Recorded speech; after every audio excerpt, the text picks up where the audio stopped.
Klaus Schwab, 4-sanoat inqilobi, 2-bob. Harakatga keltiruvchi kuchlar. Son sanoqsiz tashkilotlar 4-sanoat inqilobini harakatga keltirish mumkin bo'lgan turli texnologiyalar ro'yxatini tuzib chiqqan. Ilm-fandagi muhim kashfiyotlar va ular natijasida yaratiladigan yangi texnologiyalarning chek-chegarasi yo'q. Ular o'zlarini ko'plab jabhalarda va joylarda namoyon qiladi. Men tanlagan, ko'zda tutilishi zarur bo'lgan asosiy texnologiyalar to'plami Jahon iqtisodiy forumi hamda uning global kun tartibi bo'yicha bir qancha kengashlar o'tkazgan tadqiqotga asoslangan. 2-bob 1-bo'lim. Mega trendlar. Yangi kashfiyotlar va texnologiyalar muhim bir umumiylikka ega. Ularning barchasi raqamlashtirish va axborot texnologiyalarining keng qamrovli kuchiga tayanadi. Quyida tasvirlangan innovatsiyalarning barchasi raqamli texnologiyalar tufayli kelib chiqqan va rivojlangan. Misol uchun, gen sekvensiyasini aniqlash ma'lumotlari tahlili hamda hisoblash quvvat sohalarida erishilgan yutuqlarsiz amalga oshmagan bo'lardi. Shu singari rivojlangan robot texnologiyalari o'z navbatida hisoblash quvvatiga asoslanuvchi sun'iy intellektsiz mavjud bo'lmasdi. 4-sanoat inqilobini harakatga keltiruvchi megatrendlar va texnologiyalar xilma-xilligini ochib berish uchun ularni 3 guruhga bo'ldim: moddiy, raqamli va biologik. Ularning uchalasi o'zaro chambarchas bog'liq va bir sohada erishilgan yutuq boshqalarga ham ijobiy ta'sir ko'rsatadi. Moddiy, ya'ni 2-bo'lim 1-bobning 1-qismi. Moddiy. Texnologik megatrendlarning 4 xil moddiy ko'rinishi mavjud. Ularni tasavvur qilish juda oson, chunki ularni sezgi a'zolari bilan his etish mumkin. Avtonom harakatlanuvchi transport vositalari, 3D printlash, rivojlangan robot texnologiyalari, yangi materiallar. Avtonom harakatlanuvchi transport vositalari. Haydovchisiz harakatlanadigan avtomobillar bugungi kunda yangiliklarning asosiy qismini egallab turibdi, ammo ulardan tashqari avtonom harakatlanuvchi transport vositalarining boshqa ko'rinishlari, yuk mashinalari, dronlar, samolyotlar va kemalar ham bor. Sensorlar va sun'iy intellekt kabi texnologiyalar rivojlanib borar ekan, bunday avtonom mashinalarning imkoniyatlari ham jadallik bilan kengayib boraveradi. Arzon, tijorat maqsadlarida ishlab chiqarilgan dron va sho'ng'i oladigan apparatlardan turli maqsadlarda keng foydalanish boshlanishiga bir necha yil qoldi xolos. Dronlar atrofdagi narsalarni sezib, ularga javob qaytara boshlagach, elektroliniyalarni tekshirish, urush bo'layotgan joylarga tibbiy anjomlar yetkazish kabi vazifalarni bajara oladi. Qishloq xo'jaligida esa dronlar ma'lumotni tahlil qilish bilan birga qo'llanganda suv va o'g'itlarni aniq hamda samarali foydalanish imkonini beradi. 3D printlash. Additiv ishlab chiqarish deb ham ataladigan 3D printlash moddiy obyektni raqamli 3 o'lchamli rasm yoki modeldan foydalanib qavatma-qavat yaratishdan iborat. Ushbu usul toki zaruriy shakl hosil bo'lgunga qadar materialdan keraksiz qismlarni olib tashlashga asoslangan an'anaviy subtraktiv ishlab chiqarishning aksidir. 3D printlash esa sochiluvchan materialdan va raqamli qolipdan foydalanib 3 o'lchamli jism yasaydi. Bu texnologiyadan yirik obyektlarni tortib, to maydalargacha turli-tuman mahsulotlarni ishlab chiqarishdan foydalanilmoqda. Hozirgi kunda u avtomobil, havo va kosmik apparatlarda hamda tibbiyot sohalari bilan cheklangan. Seriyali ravishda ishlab chiqariladigan mahsulotlardan farqli o'laroq 3D printlashga maxsus mahsulotlarni mijoz talabiga ko'ra osonlik bilan o'zgartirish mumkin. Hajmi, narxi va tezligi bo'yicha kamchiliklar bartaraf etilgani sari 3D printlash tobora ko'proq sohalarda tatbiq qilinib, plata singari integrallashgan elektron qismlar, hatto hujayralar va organlarni ham o'z ichiga ola boshlaydi. Tadqiqotchilar allaqachon atrof muhitdagi issiqlik hamda namlik singari o'zgarishlarga moslasha oladigan mahsulotlarning yangi 4D avlodi ustida ish olib bormoqda. Bunday texnologiyalarni ust-bosh yoki oyoq kiyim ishlab chiqarishda yoki odam tanasiga moslashishi zarur bo'lgan tibbiy implantlarni qo'llash mumkin. Rivojlangan robot texnologiyalari. Yaqin vaqtlargacha robotlardan foydalanish avtomobil sanoati singari ixtisoslashgan sohalardagi qattiq nazorat qilinadigan vazifalar bilan chegaralanganda, bugungi kunga kelib esa robotlar koordinatali qishloq xo'jaligidan tortib bemorlar parvarishigacha bo'lgan ko'plab sohalarda turli maqsadlarda ishlatilmoqda. Robot texnologiyasida ro'y berayotgan jadal o'zgarishlar tufayli tez orada odamlar va robotlarning hamkorlikda ishlashi kundalik holatga aylanib qoladi. Bundan tashqari, texnologik yutuqlar sabab robotlar tobora moslashuvchan va o'zgaruvchan bo'lib bormoqda. Ularning strukturaviy va funksional dizayniga esa murakkab biologik tuzilmalar turtki bo'lib xizmat qilmoqda.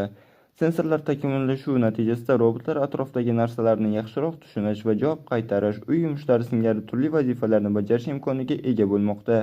Robotlar alohida dasturlashtirish zarur bo'lgan oldingi davrlardan farqli o'laroq, hozir ular internet orqali uzoqdagi ma'lumotdan foydalanib, boshqa robotlar tizimiga ulana oladi.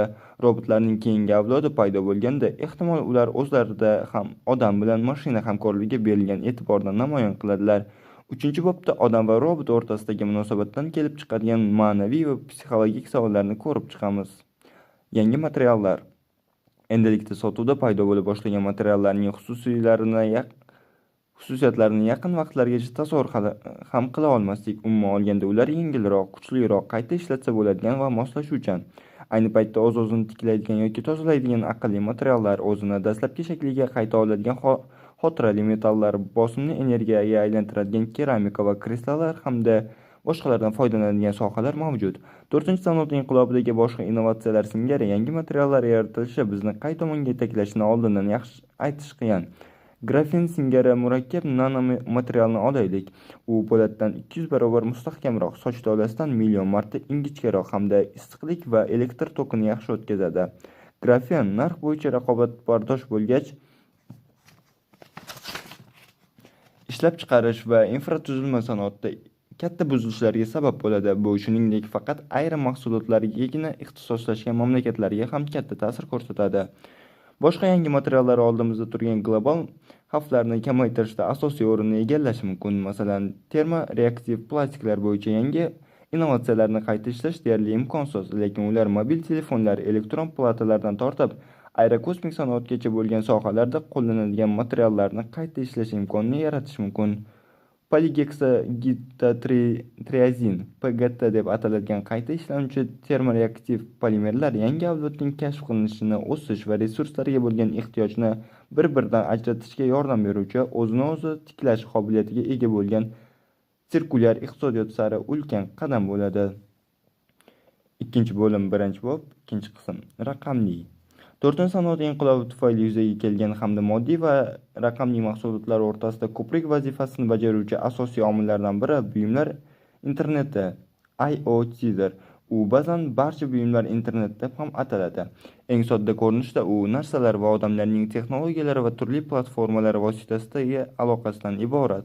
Moddiy dunyoni virtual tizimlar bilan bog'lash imkonini beruvchi sensorlar va boshqa vositalar hayratlanarli tezlikda rivojlanmoqda.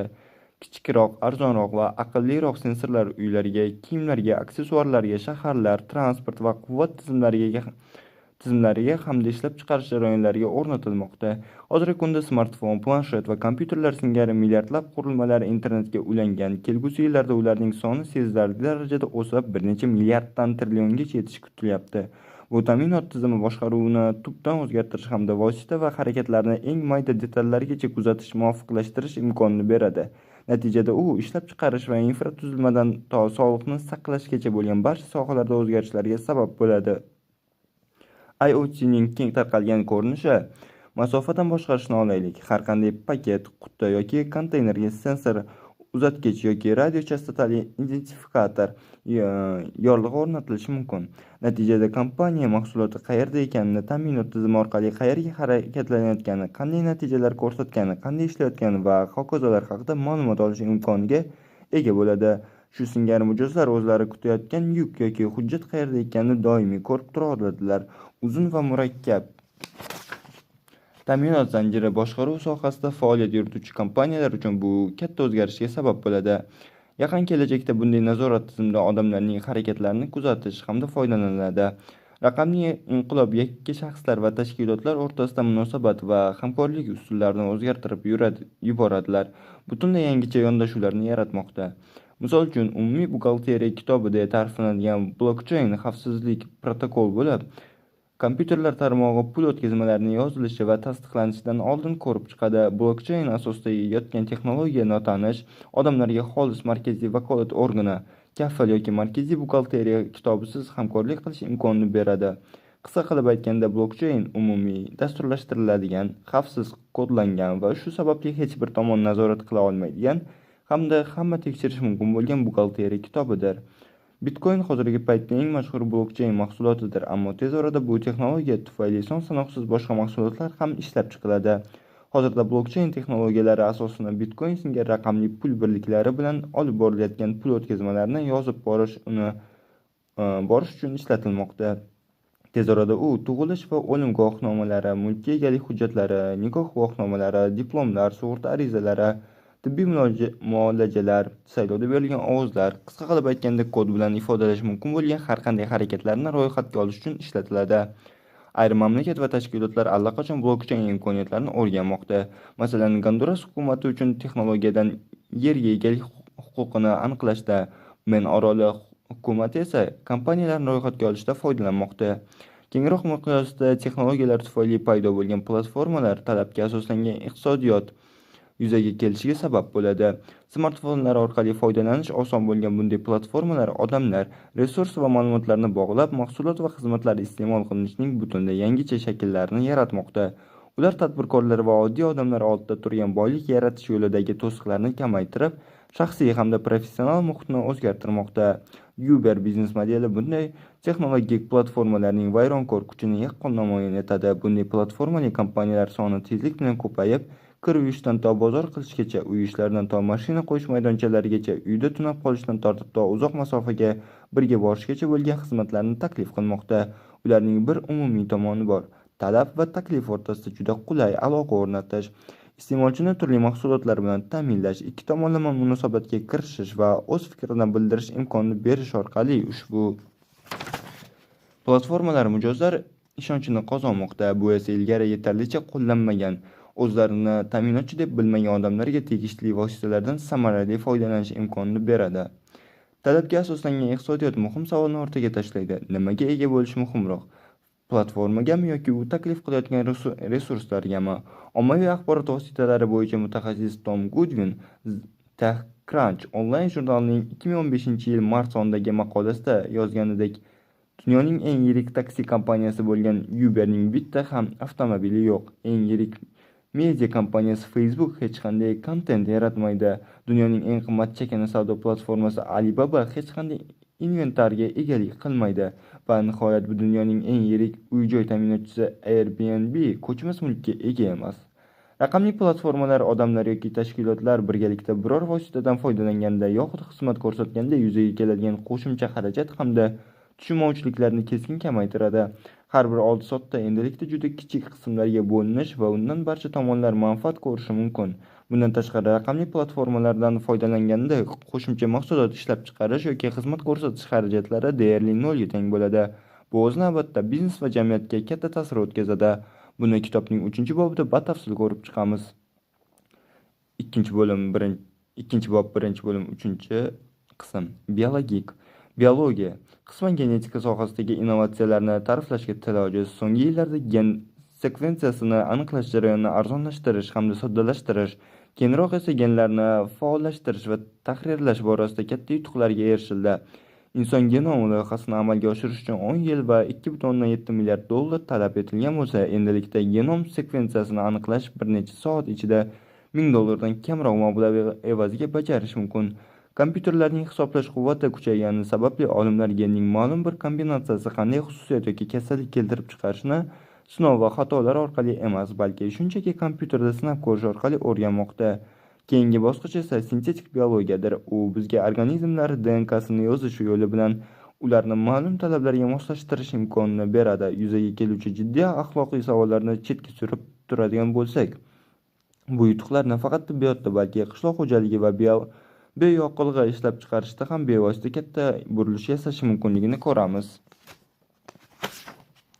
Yurak kasalliklaridan to saratongacha bo'lgan va yechimni kutayotgan muammolar negizida genetik omillar yotadi. Shu sababli alohida genetik tuzilishimizni samarali va qulay narxlarda aniqlash usullarini qo'llanishi individuallashgan va samarali sog'liqni saqlash tizimida inqilobga sabab bo'ladi. O'smaning genetik tuzilishidan xabardor bo'lgan shifokorlar bemorni davolashda to'g'ri qaror qabul qilishga muvaffaq bo'ladilar. Garchi genetik markerlar bilan kasallik o'rtasidagi bog'lanish bo'yicha bilimlarimiz ayni paytda yetarli bo'lmasa-da, ma'lumotlar miqdorining ortib borishi o'ta aniq tibbiyotning rivojlanishiga, mo'ljallangan davo muolajalarini ishlab chiqilishi va davo samaradorligi ortishiga olib keladi.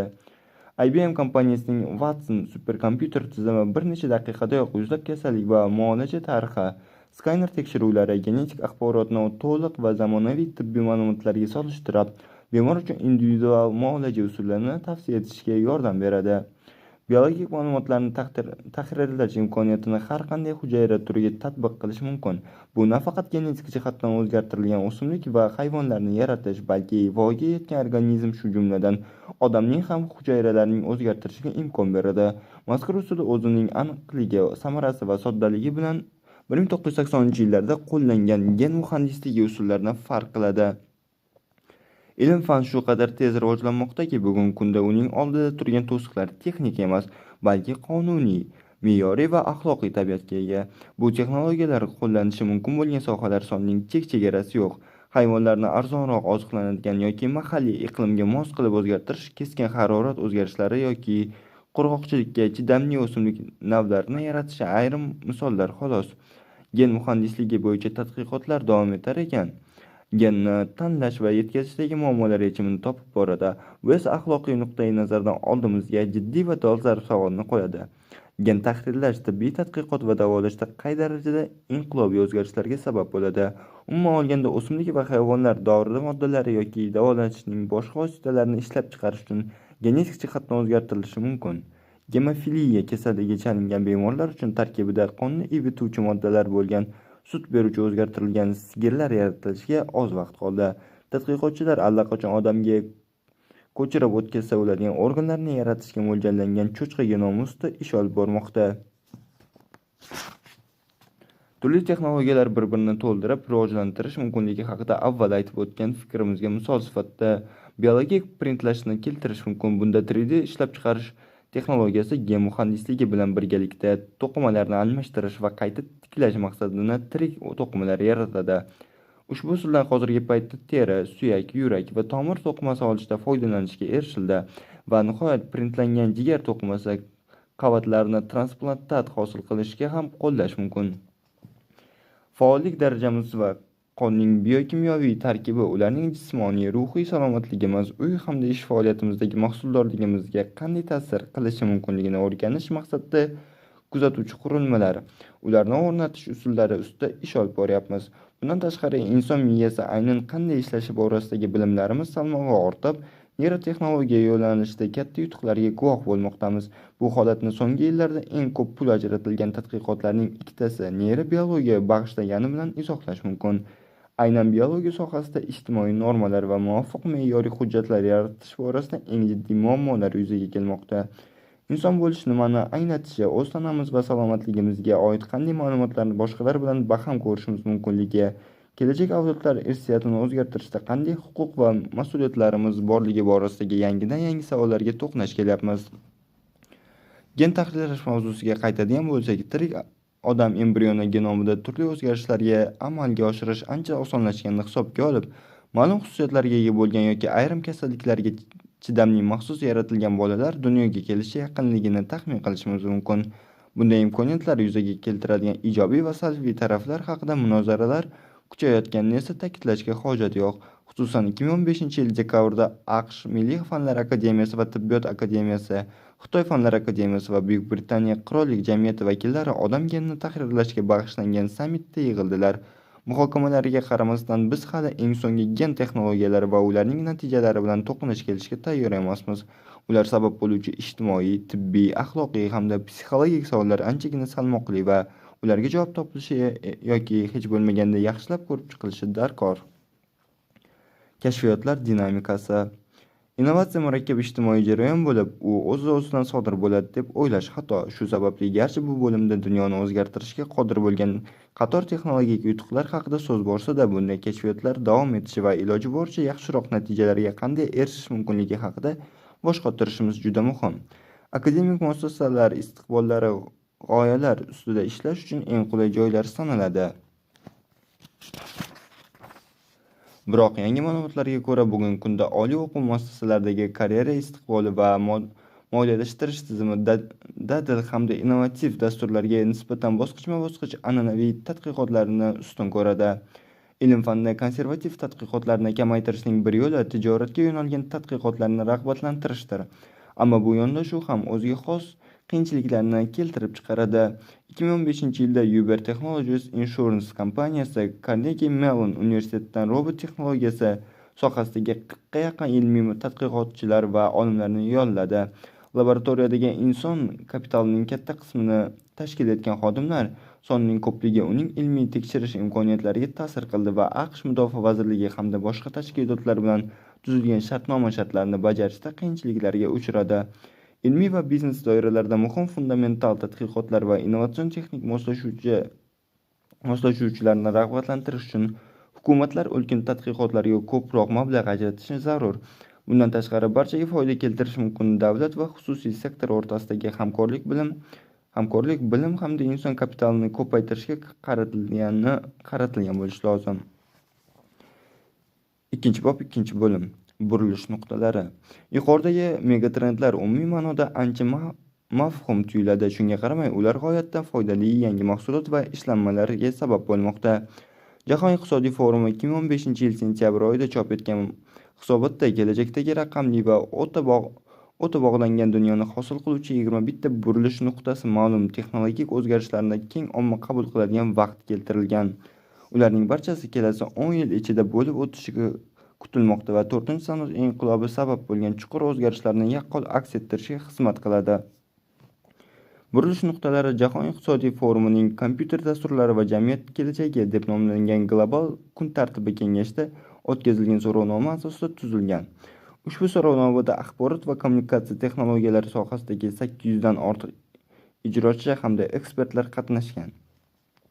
Birinchi jadvalda so'rovnoma ishtirokchilarining necha foizi ma'lum burilish nuqtasi 2025-yilga borib sodir bo'lishini kutayotganlar keltirilgan. Ilovada har bir burilish nuqtasining ijobiy va salbiy ta'siri kengroq yoritilgan.